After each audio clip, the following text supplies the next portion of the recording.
Saludos. En este bloque se intentará exponer unos conceptos muy importantes que tienen que ver con la salud digital, particularmente la informática en salud, que son los sistemas de soporte a las decisiones clínicas. Yo soy Santiago Patiño Giraldo, médico internista, magíster en educación superior en salud y profesor de la Facultad de Medicina de la Universidad de Antioquia. El objetivo que tengo con esta presentación es presentar los conceptos básicos de los sistemas de soporte a las decisiones clínicas para un médico general. No pretendo durante estos cortos videoclips que hagamos una evaluación profunda de toda su historia, de toda su evolución, sino que sepamos lo básico como médicos generales de esta herramienta tan significativa que pone la informática en salud a nuestras manos. Al final de estos pequeños videos, entonces espero que el que los vea tenga la capacidad de, primero, definir qué es un sistema de soporte a las decisiones clínicas. Segundo, sea capaz de clasificar un sistema de soporte a las decisiones clínicas y plantear algunas de las dificultades que se pueden identificar en los sistemas de soporte a las decisiones clínicas o SSDC, como los encontrarán en la literatura. El primer punto, y el cual es tremendamente significativo para entender esto, es qué es una toma de decisiones. Resulta que como clínicos, esto puede ser cualquier personal de salud, no necesariamente un médico, aunque los médicos probablemente son los que tenemos más decisiones que tomar porque estamos metidos en la promoción de la salud, en la prevención de la enfermedad, en el diagnóstico, en el tratamiento y en la rehabilitación, pero cualquier personal de salud tiene que tomar decisiones y esas decisiones van a tener un impacto en particular, bueno o malo, en un paciente. Pues lo que esperamos es que ese impacto sea bueno en todos los casos, pero eso no ocurre en algunos escenarios. Y en esa toma de decisiones, pues nos encontramos con una serie de barreras que dependiendo de la complejidad que tenga el paciente, van a ser menos o más. Por eso entendemos a veces el ejercicio de llegar a un diagnóstico o un tratamiento adecuado como un laberinto en el cual el yo saber la ruta, lo cual me lo da obviamente la experiencia y la lectura y el conocimiento, pues voy a llegar más fácilmente a ese resultado para tomar una decisión clínica.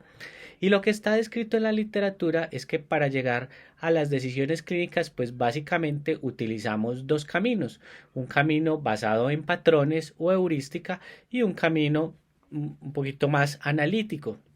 Estos dos caminos dependerán de la complejidad y de la experiencia que tengamos como clínicos. Por ejemplo, cuando estamos frente a un caso que es bastante típico, una mujer en edad fértil que consulta por disuria, pujo y tenesmo vesical, que adicionalmente está con dolor en hipogastrio y que tiene recientemente un cambio de sus parejas sexuales, pues rápidamente por esa forma de llegar a la toma de decisiones clínicas o para llegar a un diagnóstico, llegamos a la sospecha de que la paciente tiene una infección de tracto urinario. Un escenario distinto es si nos encontramos frente a un hombre de 70 años que tiene pujo y tenesmo vesical, que tiene antecedentes de una neoplasia de próstata, pero que al mismo tiempo está desarrollando fiebre y escalofríos y que al mismo tiempo hay sospecha de que tenga una lesión vesical. En este escenario habrá que buscar un poquito más de reglas, un poquito más de escenarios para llegar a ese diagnóstico. Entonces allí están como los dos tipos por los cuales uno puede llegar a un diagnóstico y un ejercicio similar es el que llevamos a cabo cuando se va a pensar en la decisión de un diagnóstico, de un tratamiento, corrijo. En algunos escenarios será muy fácil, no, yo lo que necesito hacer con este paciente es iniciarle un antihipertensivo de tipo bloqueador de canales de calcio porque tiene antecedentes de falla cardíaca de fracción de eyección deprimida, mientras que hay otros pacientes en los cuales por su perfil, por sus efectos adversos, esa decisión va a ser un poquito más difícil de llevar a cabo. Entonces, todos los elementos que estén enmarcados allí en la toma de decisiones clínicas, vamos a tenerlo como un concepto clave para entrar más en detalle de esto de los sistemas de soporte a las decisiones clínicas. Ahora bien, a esos sistemas de soporte a las decisiones clínicas, pues le faltan dos conceptos que son muy relevantes. Primero, el concepto de sistema, y entendemos como sistemas elementos en los cuales yo tengo una entrada, algo que procesa y una salida. Hoy en día la mayoría de esos sistemas son sistemas informáticos o sistemas de computador. Entonces, eh, entenderemos como elementos computacionales los sistemas de soporte a las decisiones clínicas hoy en día, aunque no necesariamente, porque si yo tuviera una herramienta en papel en el cual yo tengo una serie de entradas, eso yo lo proceso, lo puedo calcular y me sale una salida, también estaría hablando de un sistema como principio. Y lo segundo es el soporte. Entonces, importantísimo que lo que hacen este tipo de herramientas es ayudar a la toma de una decisión, es soportarla, hacerla más fundamentada. Esto no reemplaza en ningún momento la toma de la decisión, solo hace que ésta sea o más corta, o más fácil, o más exacta. Entonces, en conclusión, un sistema de soporte a las decisiones clínicas es un sistema informático que está cualquiera que sea ese tipo, que su funcionalidad es ayudar a tomar una decisión clínica en cualquiera de sus escenarios, sea de promoción, prevención, diagnóstico, tratamiento o rehabilitación. ¿Y para qué? El principal papel que tienen los sistemas de soporte a las decisiones clínicas es impactar en algo muy asustador que descubrimos por allá en la década de los 2000, y es que los errores médicos causan un número significativo de mortalidad en los Estados Unidos. Se recomienda siempre hacer lectura o revisar el histórico de ese informe que se llama Errar es humano, publicado en los Estados Unidos, en los cuales se encontró que la tercera causa de muerte tenía que ver con errores médicos. Entonces, estos sistemas principalmente lo que buscan es disminuir esos errores, ya sea en prescripción o en diagnóstico, para que el paciente tenga unos mejores desenlaces. Es decir, nos ayuda a hacer mejor lo que los médicos hacemos. Esa es la principal razón que tienen estos sistemas. Y desde el punto de vista de su estructura, como es un sistema, les comentaba que los sistemas tienen tres componentes: una entrada, un segundo componente que es el que realiza la interpretación de esas entradas, y una salida. Entonces, las entradas básicamente van a ser las bases de conocimiento, y las bases de conocimiento suelen ser solo dos. La primera base de conocimiento es el conocimiento médico en general o científico, que es un conocimiento no situado. Por ejemplo, los artículos de revista, lo que hay en los libros, la experiencia de otro colega. Esa es una base de conocimiento. La otra base de conocimiento es la historia clínica, la información de los pacientes, que puede ser muy poco estructurada a muy estructurada, como lo tenemos en las historias clínicas electrónicas. Cuando esas dos fuentes de información se conjugan, lo que tenemos en la literatura científica con la información del paciente, en ese cruce es donde está la base de conocimiento o las entradas para que funcione el sistema de soporte a las decisiones clínicas.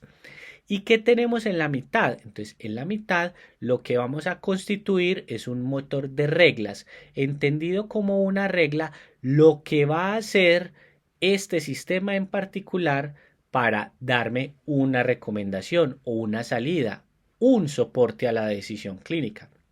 Y esas reglas tienen elementos que tratan de emular la toma de decisiones clínicas, y hay de varios tipos. Es decir, en este motor de reglas quizás es donde podemos identificar cosas muy modernas, como lo que se conoce en la inteligencia artificial, pero esos motores de reglas pueden ser muy básicos. Los algoritmos son uno de esos motores de reglas. Los encuentran en los libros de medicina, por ejemplo, en Medicina Interna de Harrison, donde hay un algoritmo: si usted tiene dolor de pecho de estas características, sí, haga esto; si no, haga esto. Esa es un motor de reglas. Pero hay reglas muchísimo más complejas, aquellas que están basadas en reglas bayesianas. El Bayes, que es una teoría probabilística, la cual nos dice que cuando yo tengo dos circunstancias que son independientes, la probabilidad de que algo ocurra es igual a la probabilidad antes de ese escenario sumada a la probabilidad de que esto haya ocurrido, eh, y se va a ir sumando, sumando, sumando, ¿cierto? Entonces es como una red que va aumentando. El problema que tienen las redes bayesianas en medicina es que es difícil encontrar dos elementos que sean independientes. Por ejemplo, yo en una toma de decisión puedo tener que un paciente tenga fiebre y los leucocitos elevados para decir que un paciente tiene sepsis, pero esas dos variables están relacionadas porque la fiebre eleva los leucocitos. Entonces yo tengo que buscar para Bayes elementos que no tengan relación entre sí para que la probabilidad pueda funcionar. Otros motores de reglas que tenemos muchísimo más complejos es la minería de datos, en el cual se hacen ejercicios matemáticos que permiten extraer o abstraer información de un gran conjunto de datos, o más complejos como las redes neuronales, que son modelos matemáticos que permiten simular más o menos diferentes capas como funcionan las neuronas humanas. Allí entonces está el core, el proceso de lo que van a ser los sistemas de soporte a las decisiones clínicas. El tercer elemento que tienen los sistemas de soporte a las decisiones clínicas y que según los autores del Hospital Italiano nos permiten clasificarlo con muchísima facilidad son las salidas que tiene el sistema. Y para motivos prácticos vamos a tomar este sistema de clasificación de acuerdo a sus salidas. Las salidas pueden ser tres. Acceso a la información, 1, 2. Salidas que nos ayuden a focalizar la atención, o 3, aquellas que nos den información específica. ¿A qué se refieren las salidas de acceso a la información? Botones de información o infobuttons en inglés. Lo que buscan es prestar dentro del sistema de historia clínica electrónica un botón en el cual se pueda acceder a información relevante para un caso en particular. Por ejemplo, que después de yo hacer un diagnóstico de un infarto agudo del miocardio, tenga un botoncito que me lleve a la guía de práctica clínica de manejo del síndrome coronario. Estos elementos tienen unos problemas y es que no son generalmente muy usables, es decir, no tienen mucho impacto porque significa que en un atareo que tiene un clínico para tomar una decisión, tiene que salir de su sistema de información, hacer una lectura de una información que es general y que puede no estar muy ajustada.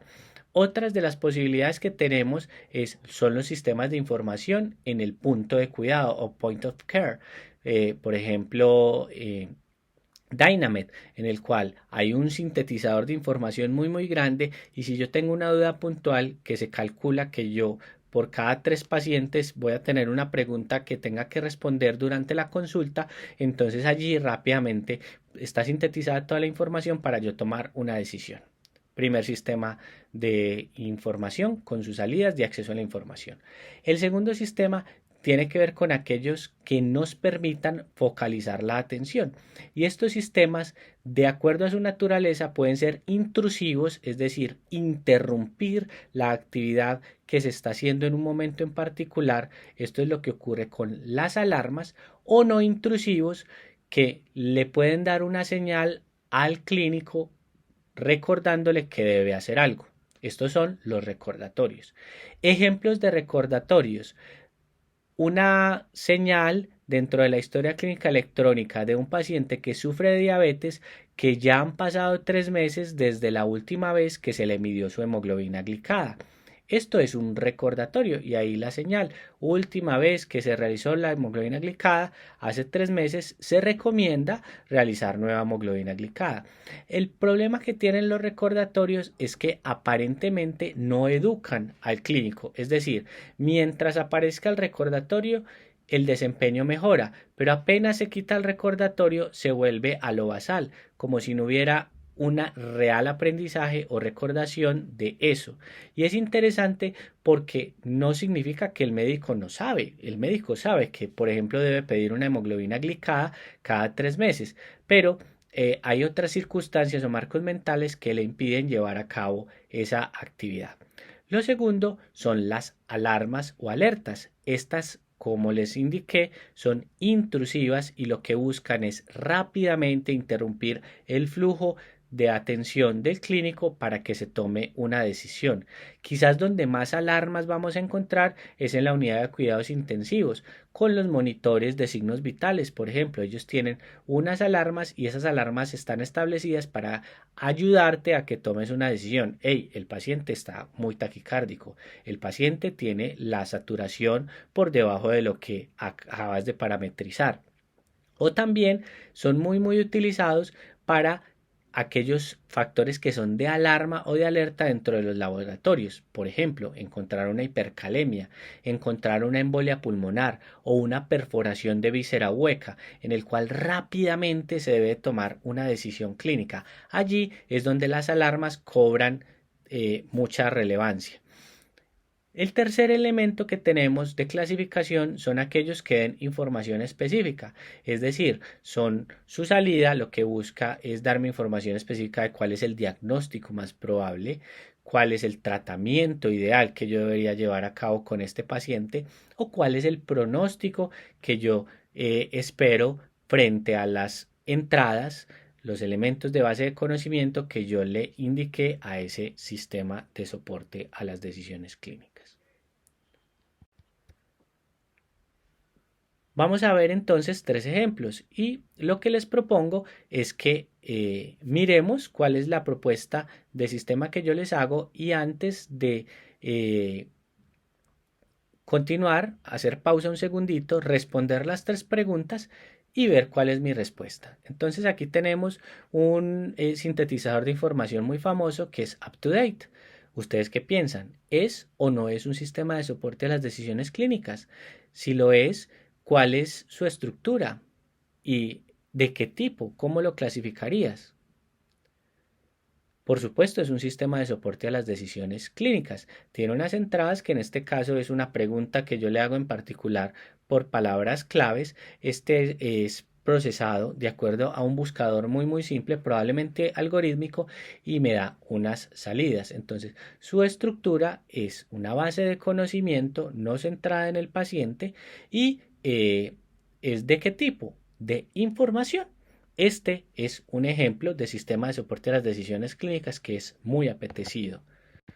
Miremos un segundo ejemplo. Esta app que puede que muchos tengan en su teléfono celular o de cualquier tipo que se llama MedCalc. Las mismas preguntas. Es un sistema de soporte a las decisiones clínicas. ¿Cuál es su estructura? ¿Y de qué tipo? ¿Cómo lo clasificaríamos? Los invito a que lo piensen un segundito. Si respondiste que es un sistema de soporte a las decisiones clínicas, estamos de acuerdo. Tenemos una serie de entradas que en este caso no son directas, no están conectadas a la historia clínica electrónica, sino que yo las tengo que ingresar. Eso dificulta un poquito la adherencia, pero igual funciona y me ayuda a tomar una decisión, dependiendo de qué, de cuál es la característica que yo aquí encuentro. Su estructura, entonces, es una estructura que está basada en conocimiento y dependiendo de cuál es el cálculo que yo le pongo a esta calculadora, puede que sea heurístico, puede que sea bayesiano, puede que sea algorítmico, porque en este tipo de apps hay una gran serie de sistemas de soporte a las decisiones clínicas, es decir, hay como un montón de chiquiticos allí acumulados. ¿Y de qué tipo estaríamos hablando? Pues estaríamos hablando del tercer tipo, ¿cierto? Este nos está dando información relevante de pronóstico o de tratamiento o de diagnóstico. El tercer elemento que les propongo son las guías de atención integral para la infancia o IEPI, que buscan con este tipo de gráficas instruir al personal de salud en las enfermedades más prevalentes de la infancia. ¿Qué piensan? ¿Es un sistema de soporte a las decisiones clínicas? Si lo es, ¿cuál es su estructura y de qué tipo estaríamos hablando? Correcto. Si bien este no es un sistema que está basado en computadores, sí tiene las características de que tiene una entrada, algo que lo procesa, que en este caso su estructura es algorítmica, como ustedes lo ven allí en este papel, y una salida que es buscar qué es lo que yo debo hacer con ese paciente con un nivel de semáforos de amarillo, verde o rojo. Y en esa misma clasificación entonces será de tratamiento y de pronóstico. El tercer elemento que quiero que tengamos en consideración, cuáles son las posibles dificultades que tienen los sistemas de soporte a las decisiones clínicas. Número uno, los sistemas intrusivos versus no intrusivos. Es muy delicado cuando usted está haciendo un ejercicio de decisión clínica que le interrumpan ese flujo de pensamiento porque se puede perder la idea. Y adicionalmente puede que exista un fenómeno de fatiga, que a mí me llegue tanto un recordatorio, una alerta que yo lo ignore. ¿Les ha pasado? Lo segundo es el olvido. Como les mencionaba previamente, la mayoría de estos sistemas lastimosamente no generan aprendizaje, sino que una vez se retiran, se pierde lo ganado con el mismo. Lo tercero, la confianza. La experiencia puede jugarnos una mala pasada para el uso de sistemas las decisiones, de soporte a las decisiones clínicas, porque tengo tanta confianza en lo que yo sé, en lo que yo pienso, que no le hago caso al sistema, pudiendo tener razón y desencadenando un error médico. Cuarto, y tremendamente significativo, los sesgos. Si bien yo aquí no voy a profundizar al respecto, los invito a buscar un poquito más en la literatura de cuáles son los tipos de sesgos cognitivos que se desarrollan a la hora de tomar decisiones y cómo pueden los sistemas de soporte a las decisiones clínicas evitarlos. Quinto, el costo. Estos sistemas no suelen ser baratos y son más costosos a medida que se traten de interoperar, es decir, de integrar a la historia clínica electrónica. Y sexto, el impacto. Si bien parecen ser muy prometedores y tienen evidencia en el que disminuyen tiempos de atención y algunos costos en salud, todavía nos falta un poquito de entender si realmente en lo clínico tenemos el impacto que buscamos. Cualquier inquietud, no duden en hacerlo en los comentarios y en el foro.